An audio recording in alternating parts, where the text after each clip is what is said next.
Bom, o Bolsonaro, ou melhor, os bolsonaristas estão achando que ganharam o Congresso Nacional, que os deputados agora são todos bolsonaristas. Meu irmão, quem ganhou alguma coisa foi o Centrão. O Centrão ganhou um presidente. O Bolsonaro agora ele está tutelado pelo que tem de pior na política depois dele, claro. Porque não existe nada pior do que o Bolsonaro. Nada. O Centrão, gente, é aquela turma de deputados que se juntam para chantagear qualquer governo que esteja lá. Esses caras não têm ideologia, não acreditam em nada, eles querem mamar. E muitos querem mesmo roubar mesmo. Você pega esse Arthur Lira, que virou presidente agora, puta bandidaço, bicho. Eduardo Cunha, Roberto Jefferson, Michel Temer, Aécio. É a turma do Centrão. Centrão que o Bolsonaro dizia que não iria se render nunca. Bolsonaro e o general Heleno, eles chamavam esses caras de bandidos, ladrões. Esses caras fizeram parte do governo Lula. Vocês lembram do Mensalão? Então, foram eles que começaram aquela merda, porque eles foram pegos roubando nos Correios. Dentro do acordo deles estarem na base de apoio do Lula, eles ganharam alguns cargos. Para quê? Para roubar. Lembra daquelas imagens nos Correios, o cara pegando 2, 3 mil reais contando? Então, por conta daquilo, o Roberto Jefferson foi chantagear o Zé Dirceu, que era o chefe da Casa Civil, tipo um primeiro-ministro.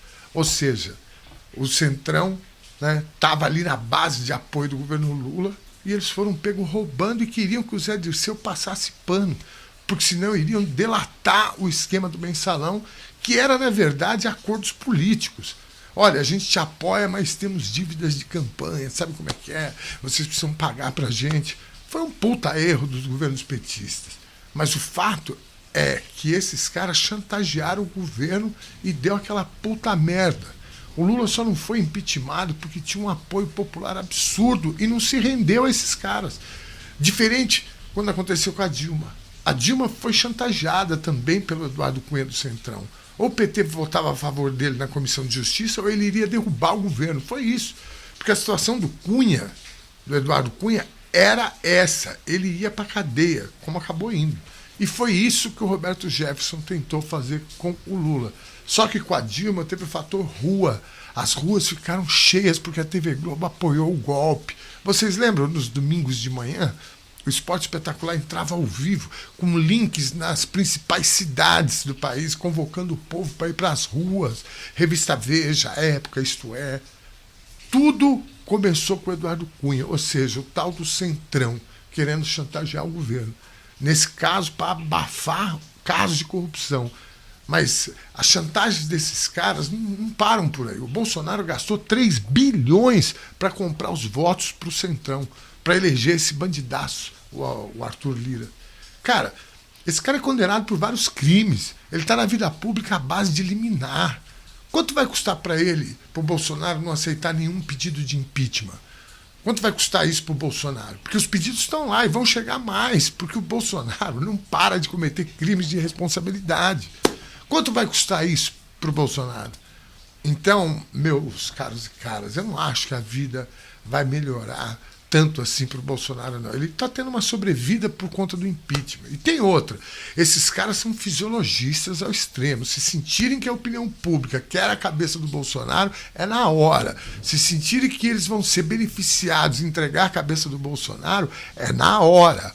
O Rodrigo Maia, foi candidato do Bolsonaro quando foi eleito presidente do Congresso.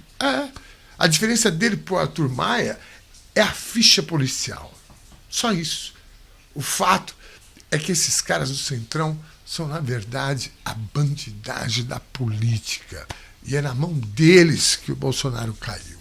Isso, por um lado, faz com que aquela narrativa do Bolsonaro de ser anticorrupção, anti tudo que está aí, vai se enfraquecendo cada vez mais.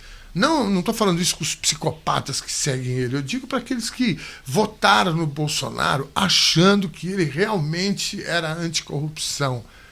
Tem gente que pensou assim mesmo, cara. É verdade, eu conheço um monte. Portanto, isso daí vai desmontando cada vez mais essa retórica deles. Ele vai colocar nos ministérios agora um bando de ladrão sedento por dinheiro, sedento por contratos. Isso aumenta e muito o risco de estourar escândalos, porque esses caras são loucos. E vamos ver até quando esse filho da puta vai suportar ser chantageado diariamente por essa turma. Porque quanto mais fragilizado, mais alto é o custo do apoio. A aprovação do Bolsonaro vem despencando. As expectativas, né, infelizmente, são terríveis. A gestão da pandemia já foi comprometida, já são mais de 220 mil mortos. E esse número não para de crescer, é assustador. Nós estamos com uma média de 1.000 e poucos mortos por dia. A grande imprensa fritando o Bolsonaro todo dia. A economia aos frangalhos. Nenhuma indicação que vai melhorar. Pelo contrário, com o fim do auxílio emergencial, só tende a piorar. Ontem o ministro Fux humilhou o Bolsonaro. Aliás, o Arthur Lira, que apesar de ladrão não é insano, não é quarta-feira passada, já fez um discurso pró-ciência. O novo presidente do Senado também. Então, meu caro Bolsonaro, tua batata continua assando. Aliás, o governo Bolsonaro, mesmo que conseguisse fazer o que no fundo eles queriam, que era ser um regime totalitário, sem Congresso, sem judiciários, STF, sem imprensa, mesmo se ele conseguisse isso, ele estaria condenado ao fracasso, porque não cabe mais esse tipo de governo em lugar nenhum do mundo.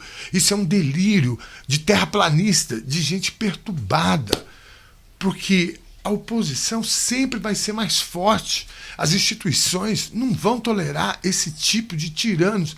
Nem a imprensa, mesmo a imprensa marrom, a vendida, nem o STF, acovardado, nem o parlamento cheio de ladrões vai suportar isso. E muito menos o povo. Parece que a gente está paralisado, mas a gente não está não, gente. Eu sinto pelo feedback dos meus vídeos, a quantidade de gente indignada, pelo programa Avesso que eu apresento, o feedback também das pessoas, pela postura da imprensa, especialmente a Globo, em relação à pandemia. Essa atitude do Fux, que eu acabei de falar agora, a Polícia Federal, com todo o aparelhamento que ela sofreu, ela está investigando, por exemplo, o Pazuello por omissão na gestão da crise lá em Manaus. Mesmo a Procuradoria-Geral, com o Aras, teve que mandar investigar o governo Bolsonaro. Então, meus amigos e amigas, vamos nos manter firmes. A pandemia está nos atrapalhando, além das mortes todas, o sofrimento todo, mas uma hora isso vai ter que parar e nós vamos poder ir para a rua e nós vamos com força, com tanta força que o Centrão vai entregar a cabeça do Bolsonaro para a gente numa bandeja e esse pesadelo vai ter fim. Enquanto isso, vamos nos cuidar de quem a gente ama, se proteja, seja solidário, ajude, pegue na mão de quem precisa. Conscientize as pessoas a se vacinarem, a se cuidarem, um dia de cada vez, e nós vamos chegar lá. Beijo grande, vamos ficar firmes.